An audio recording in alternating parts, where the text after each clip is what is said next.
Hello guys, welcome back to our YouTube channel target with Bhanu. उम्मीद करता हूँ दोस्तों आप सभी बहुत अच्छे होंगे और आपकी तैयारी भी बहुत अच्छे से चल रही होगी। जैसा कि हमारा एग्ज़ाम हमारे सर पे ही है और एग्ज़ाम आने ही वाला है, ज़्यादा समय हमारे पास नहीं है, तो हम एक बेहतरीन सी तैयारी करेंगे अपनी। और देखिए, एग्ज़ाम को देखते हुए मैं आगे से आपके नंबर ऑफ क्वेश्चन यानी क्वेश्चंस की संख्या भी यहाँ पर बढ़ा दूँगा। हालांकि हमने 2100 प्लस क्वेश्चन का टारगेट किया है, लेकिन मैंने फिर भी उसमें आपको बहुत बेहतरीन बेहतरीन क्वेश्चन भी कराए हैं यहाँ पर। और लगभग आपको देखिए, वैसे अलग से कुछ पढ़ने की आवश्यकता नहीं है। अगर हमारे 2100 क्वेश्चन भी नहीं होते हैं तब भी हमने इतना मटेरियल अपना कवर कर लिया है कि जिससे आप अपने एग्ज़ाम में आउट ऑफ 25 से 25 मार्क गेन कर पाओ। एक चीज़ हमारी छूटी हुई है, वो है हमारी रचनाएं। तो उसके लिए मैं आपको अलग से एक क्लास बना करके दे दूंगा, और हो सकता है इस एग्ज़ाम में आपके एक या दो ही आपसे रचना पूछ ले, वो भी नॉर्मल सी। फिर भी मैं आपको करा दूंगा अच्छी अच्छी रचनाएं जो आपके एग्ज़ाम के पॉइंट ऑफ व्यू से बहुत ज़्यादा मोस्ट एक्सपेक्टेड है। ठीक है, सारी चीज़ें आपको पता है। टाइम 7 है आपकी क्लास का। शाम को 7 बजे हिंदी होती है। सुबह 7 बजे तो हमारी रीजनिंग की क्लास होती है। दोपहर 12 बजे हमारी मैथ की क्लास होती है। ठीक है, और कल आपके लिए मैथ के आप कराने वाले हैं क्वेश्चन कंपाउंड इंटरेस्ट के। सिंपल इंटरेस्ट में आपको ऑलरेडी करा चुका हूँ। कंपाउंड इंटरेस्ट के वो ही क्वेश्चन है जिसमें आपको डाउट आता है, तो कल की क्लास लेना बिल्कुल नहीं भूलना है। बहुत बेहतरीन और शानदार क्लास होने वाली है। वही क्वेश्चन वहाँ पर उठा करके रखे गए हैं जिनमें डाउट आता है। बाकी नॉर्मल क्वेश्चन मैंने वहाँ पर नहीं रखे हैं, यहाँ तक कि किस्त वाले क्वेश्चन भी आपके लिए लेकर के आया हूँ, जो कि सबसे हार्ड आप लोग बताते हो कि किस्त वाले क्वेश्चन हमसे नहीं हो पाते।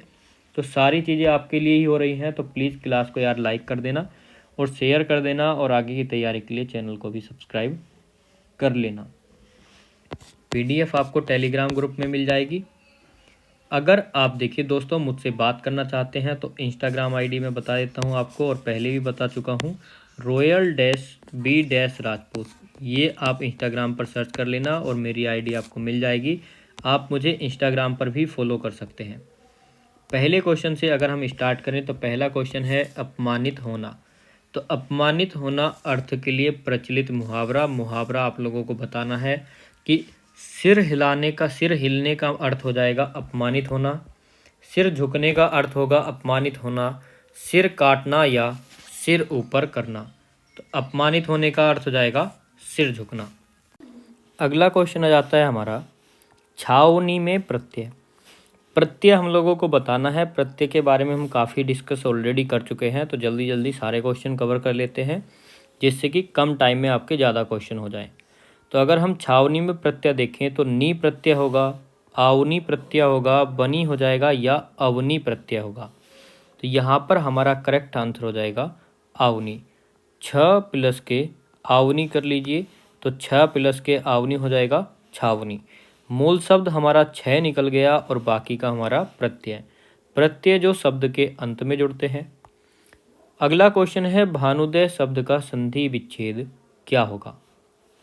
भानु प्लस उदय, छोटे ओ की मात्रा है न पे। भानु प्लस के उदय, न पे बड़ी ओ की मात्रा है।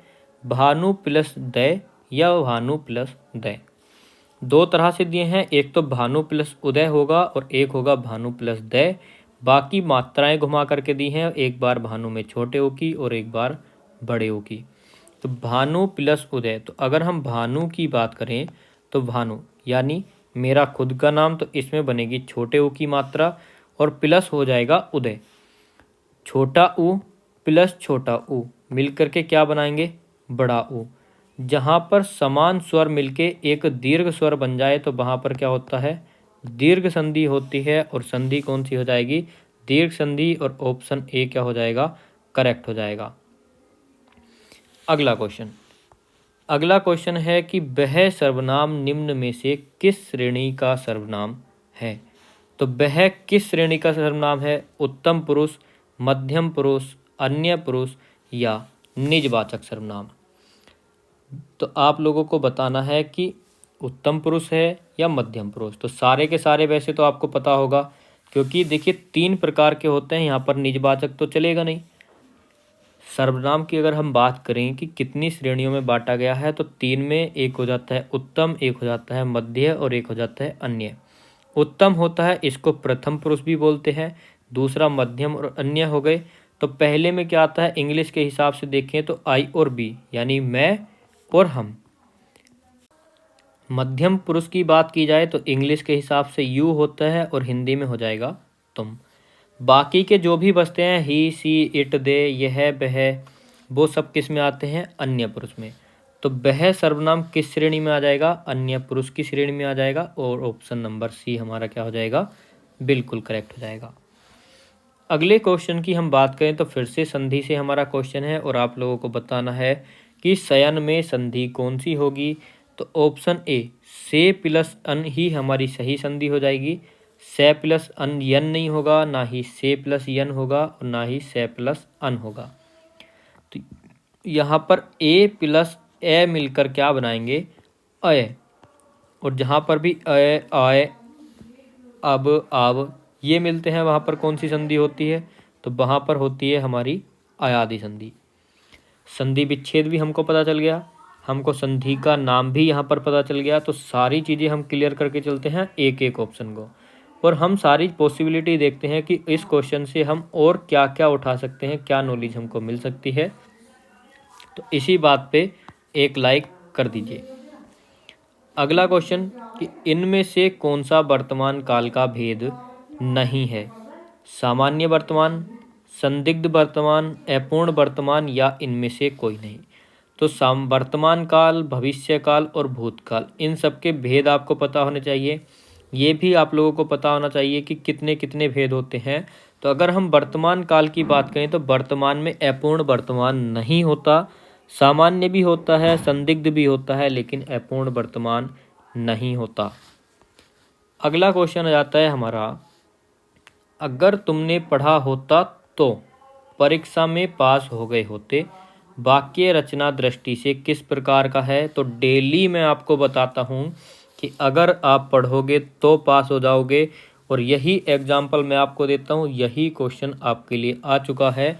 तो संकेत बोधक कोई दिक्कत नहीं है। तो इसीलिए मैं बोलता हूँ कि जो मैं बोल के आपको एक्स्ट्रा इन्फॉर्मेशन देता हूँ वो भी आपके लिए बहुत इम्पोर्टेंट है। तो सारी चीज़ों को नोट किया कीजिए जिससे कि कुछ भी ना छूट पाए।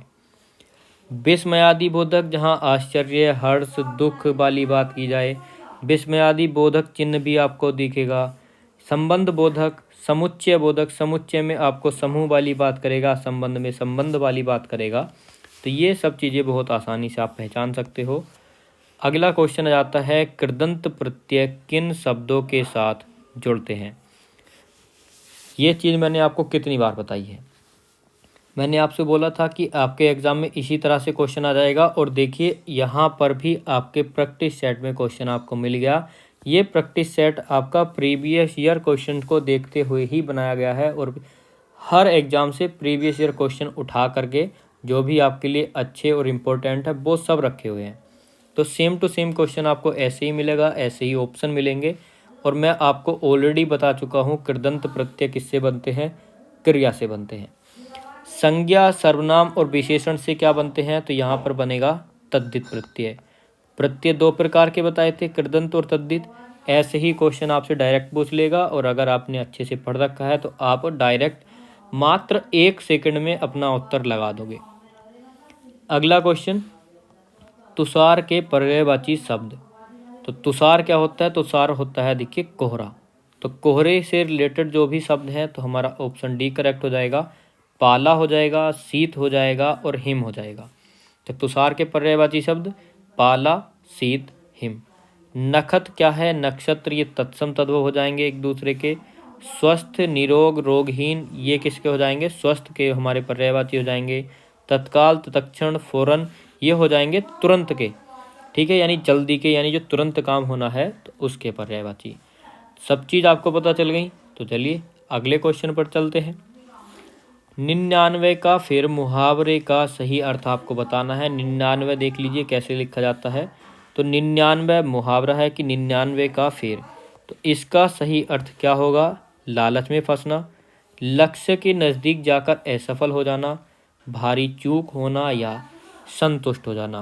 तो देखिए लालच में फंसना होता है कि 99 का फिर 99 के चक्कर में पड़ गया, यानी कि लालच में फंस गया, तो लालच में फंस गया यानी कठिनाइयों में फंस जाएगा। तो लालच में पड़ना, 99 के फेर में फंस जाना। अगला क्वेश्चन है सूक्ति। सूक्ति शब्द का संधि विच्छेद क्या हो जाएगा? तो सूक्ति में क्या निकलेगा? उक्ति निकलेगा। और उक्ति के साथ क्या होगा? सु होगा। तो हमारा बड़े ऊ वाला होगा या छोटे ऊ? बी या सी में से हमारा एक आंसर होने वाला है, तो फटाफट से टिक कर लीजिए। तो यहाँ पर बी वाला हमारा बिल्कुल करेक्ट हो जाएगा। छोटा ऊ और छोटा ऊ मिलकर के क्या बनाएंगे? बड़ा ऊ। तो फिर से वही कौन सी संधि हुई हमारी? दीर्घ संधि। अगला क्वेश्चन है शराफत में प्रत्यय। आप लोगों को बताना है कि शराफत में प्रत्यय क्या होगा। तो आफत हो जाएगा, अत होगा, तय होगा या फत। इम्पोर्टेंट क्वेश्चन है, नोट कर लीजिए। तो हमारा ऑप्शन बी यहाँ पर करेक्ट हो जाएगा, शराफत में प्रत्यय अत। अगला क्वेश्चन सपरिवार शब्द में प्रयुक्त उपसर्ग क्या होगा? तो परि नहीं हो सकता, बार नहीं हो सकता, आ नहीं हो सकता। एक ही ऑप्शन हो सकता है, ऑप्शन नंबर सी, सपरिवार में उपसर्ग हो जाएगा से। अगले क्वेश्चन की अगर हम बात करें तो अगला क्वेश्चन है कुछ शब्दों के प्रारंभ में प्रयुक्त होकर उन्हें विशेष अर्थ प्रदान करने में कौन सहयोग देते हैं? तो मैंने सीधे सीधे आपको डेफिनेशन बता रखी है कि शब्द के प्रारंभ में उपसर्ग जुड़ते हैं और शब्द के अंत में प्रत्यय जुड़ते हैं।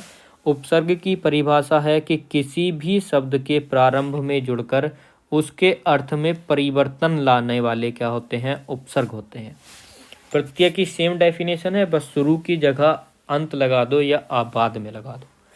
तत्सम संस्कृत से आए हुए ऐसे शब्द जो ऐसे यानी कि जैसे हैं वैसे के वैसे ही हिंदी में प्रयोग हो रहे हैं। तद्भव शब्द जो संस्कृत से आए हुए शब्द हैं और उनमें के रूप में परिवर्तन हो गया है, तो परिवर्तित शब्द लेकिन संस्कृत वाले जो संस्कृत से उठाए गए हैं, तो वे क्या हो जाएंगे? हमारे तद्भव शब्द। तो यहाँ पर क्वेश्चन के हिसाब से आंसर हो जाता है ऑप्शन नंबर बी। और अगला क्वेश्चन आ जाता है कि जिस समास के सभी पद प्रधान हो उसे क्या कहते हैं? बहुब्रीहि समास, द्वंद्व समास, कर्मधारय समास या तत्पुरुष समास। तो देखिए बहुब्रीहि समास क्या होता है? बहुब्रीहि समास में कोई भी पद प्रधान नहीं होता, तीसरा पद प्रधान होता है, पहला नहीं हो सकता।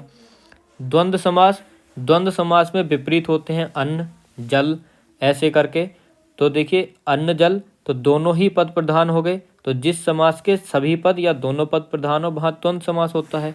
कर्मधारय समास और तत्पुरुष समास, इनकी डेफिनेशन भी क्या होती है? कर्मधारय समास की डेफिनेशन मैंने आपको बताई थी कि कर्मधारय समास में एक विशेषण होता है, एक विशेष्य होता है, उत्तर पद प्रधान होते हैं, अन्य पद प्रधान होते हैं, या आपको बताना है कि पूर्व पद प्रधान होता है। तो आप लोगों के लिए आज का होमवर्क आपको कमेंट सेक्शन में बताना है कि तत्पुरुष समास में कौन सा पद प्रधान होता है।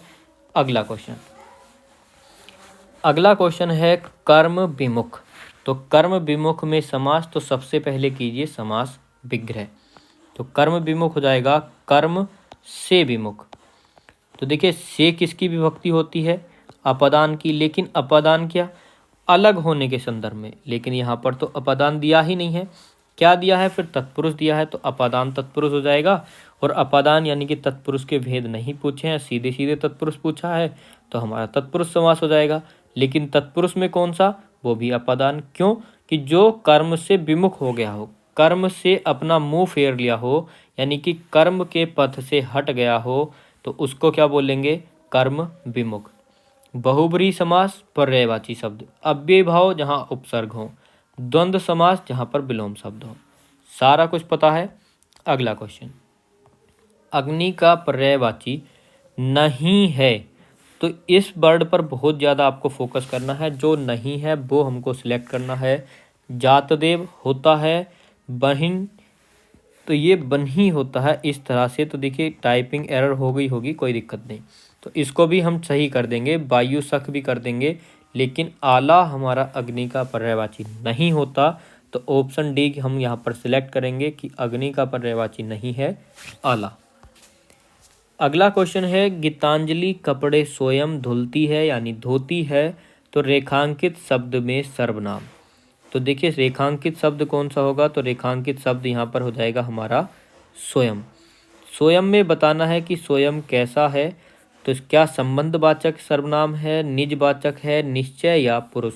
तो मैंने आपको बताया था कि जहाँ पर भी आप दिख जाए, स्वयं दिख जाए, तो वो कौन से सर्वनाम होते हैं, निजवाचक सर्वनाम। तो ऑप्शन नंबर बी क्या हो जाएगा हमारा, बिल्कुल करेक्ट हो जाएगा। अगले क्वेश्चन की अगर हम बात करें कि जो शोक करने योग्य न हो उसके लिए एक शब्द, तो अशोक हो जाएगा, अशोच्य हो जाएगा, अशोच्य या अशोक। तो हमारा करेक्ट आंसर हो जाएगा जो शोक करने योग्य ना हो वो होता है अशोच्य, ऑप्शन नंबर बी। अगला क्वेश्चन आ जाता है लावारिस। लावारिस शब्द में किस उपसर्ग का प्रयोग किया गया है, ला, बार, इस या फिर से। तो लावारिस उपसर्ग की बात की गई है, तो इस ये तो प्रत्यय निकल जाएगा, बार तो बीच में आ गया और ये बचता है से भी लास्ट में। तो शब्द के अंत शुरू में कौन सा है, उपसर्ग होते हैं शुरू में, और शुरू में आ जाएगा हमारा ला। तो अगर हम ऑप्शन भी एलिमिनेट करें तब भी हम अपने आंसर को निकाल सकते हैं। सारी चीज़ें आपको पता होनी चाहिए कि अगर आपको कन्फ्यूज़न हो रहा है तो फिर अपना आंसर कैसे ठीक करना है। अगला क्वेश्चन है कि तू डाल डाल में पात पात का सही अर्थ क्या होगा। तो दोनों विद्वान हैं या दोनों चालाक हैं, दोनों मूर्ख हैं या दोनों तत्वज्ञ हैं। तो हमारा करेक्ट आंसर क्या होगा, तू डाल डाल और मैं पात पात। तो विद्वान नहीं होगा, यहाँ होगा दोनों चालाक, ऑप्शन नंबर सी। अगला क्वेश्चन आ जाता है संगणक शब्द का सही अर्थ किस वाक्य में नहीं है। तो संगणक शब्द के 3 वाक्य में सही अर्थ हैं और जिसमें नहीं है वो ही हमको सिलेक्ट करना है। तो चलिए देख लेते हैं संगणक का अर्थ। कक्षा में बहुत से संगणक रखे हैं, आज के युग में संगणक की उपयोगिता बढ़ती जा रही है। संगणक के माध्यम से आप देश विदेश की जानकारी प्राप्त कर सकते हैं और संगणक केवल गणना करती है। तो किस में हमारा देखिए सही अर्थ किस वाक्य में नहीं है। तो अब आप बताइए यहाँ पर कि संगणक का कौन सा गलत होगा। तो चलिए मैं ही आपको बता देता हूँ कि option number D, option number D क्या हो जाएगा हमारा इनकरेक्ट हो जाएगा। अब बात आती है कि संगणक होता क्या है, संगणक कहते किसे हैं। तो संगणक कहते हैं कंप्यूटर को। कंप्यूटर को हिंदी में क्या बोला जाता है प्यारे दोस्तों, तो कंप्यूटर को हिंदी में संगणक बोला जाता है। अब आप आसानी से कुछ भी ऑप्शन हो उसको आराम से कर दोगे, तो इसीलिए आपको शब्दों का अर्थ पता होना चाहिए। अब आप इसको फिर से एक बार पढ़ के देखिए तो कितनी आसानी से आप इसका आंसर निकाल सकते हो। तो सबसे पहला है कि कक्षा में बहुत से संगणक रखे हैं, यानी कक्षा में क्लास में बहुत सारे कंप्यूटर रखे हैं, तो कोई गलती तो बिल्कुल नहीं। आज के युग में कंप्यूटर की उपयोगिता बढ़ती जा रही है, बिल्कुल ठीक। कंप्यूटर के माध्यम से आप देश विदेश की जानकारी प्राप्त कर सकते हैं, बिल्कुल ठीक। कंप्यूटर केवल गणना करती है, तो ये गलत बात है। यहाँ पर करती भी गलत है और यहाँ पर देखिए केवल गणना नहीं करता, इतने सारे काम तो कर रहा है, इसीलिए डी ऑप्शन गलत है। अगला है कि निम्न में से विधिवाचक वाक्य चुनिए। मैं घर पर नहीं रहूँगा, बाजार जाकर कुछ सब्जियां खरीद लाओ, यदि परिश्रम करते तो अवश्य सफल होते, या कितना सुंदर दृश्य है। तो इसमें विधिवाचक वाक्य आपको सिलेक्ट करना है कि कौन सा वाक्य विधिवाचक है। तो बाजार जाकर कुछ सब्जियां खरीद लाओ, ऑप्शन बी हमारा बिल्कुल करेक्ट हो जाएगा। अगला क्वेश्चन है कि निम्नलिखित पंक्ति में अलंकार बताइए। तो अलंकार आप लोगों को बताने होंगे कि अलंकार क्या होगा। तो चमक गई चपला चमचम, यमक होगा, रूपक होगा, उपमा होगा या अनुप्रास अलंकार होगा। तो यहाँ पर आपका ऑप्शन नंबर डी करेक्ट हो जाता है, अनुप्रास अलंकार। आज का लास्ट और अंतिम क्वेश्चन है कि अबोध के पर्यायवाची शब्द हैं। तो अबोध दुष्ट, दुर्जन और तमस, नादान, भोला, परिपक्व, कड़वा, अपरिय, दनुज या करुण, कृपालु और सहृदय। तो अबोध वाले हो जाएंगे ऑप्शन बी, यानी कि जो अनजान होता है, भोला होता है, जिसको कम बोध नहीं होता किसी चीज़ का, जो नादान या अपरिपक्व यानी कि कच्ची उम्र का, उसको अपरिपक्व बोलते हैं। दुष्ट, दुर्जन, तमस आप समझ गए होंगे, दुष्ट के पर्यायवाची कड़वा अप्रिय धनुष यानी दानव धनुष होता है। कड़वा कड़वा होता है, कड़वी चीज़ जो हमको प्रिय नहीं होती यानी अप्रिय। और करुण कृपालु सहृदय बाकी के तीसरा हो जाता है। तो आज के 25 क्वेश्चन हमने कर लिए हैं कंप्लीट। फटाफट से आपको करना होगा क्लास को लाइक, क्योंकि इतनी मेहनत आपके लिए कर रहा हूँ लेकिन फिर भी आप लोग पता नहीं क्यों यार लाइक नहीं करते हो। क्वेश्चन आपको पसंद नहीं आ रहे तो कमेंट सेक्शन में बता सकते हो, क्वेश्चन अच्छे नहीं लग रहे, पढ़ाने का तरीका अच्छा नहीं लग रहा। जब आप क्लास देख रहे हो और आपको पता है कि इतनी मेहनत आपके लिए हो रही है तो एक लाइक करने में क्या जाता है। ठीक है, लाइक से मुझे कोई बेनिफिट नहीं होने वाला। बेनिफिट ये होगा कि उससे इम्प्रेशन बढ़ता है। जो भी स्टूडेंट नए स्टूडेंट है क्लास को देखेंगे तो उनको पता पड़ेगा कि क्लास कितनी अच्छी है। जितनी ज़्यादा लाइक उतनी अच्छी क्लास, क्योंकि ज़्यादा लोगों को पसंद आ रही है। तो इसलिए यार लाइक तो कर ही दिया करो, शेयर तो आप लोग करते ही नहीं हो। कितना भी आपसे बोल लो शेयर कर दिया करो, शेयर कर दिया करो। तो यार शेयर और लाइक दो चीज़ ज़रूर कर दिया करो। चलिए अगली क्लास में मिलेंगे और भी बेहतरीन क्वेश्चंस के साथ। तो डेली क्लास देखना नहीं भूलना है और आगे की तैयारी के लिए चैनल को सब्सक्राइब कर लेना है।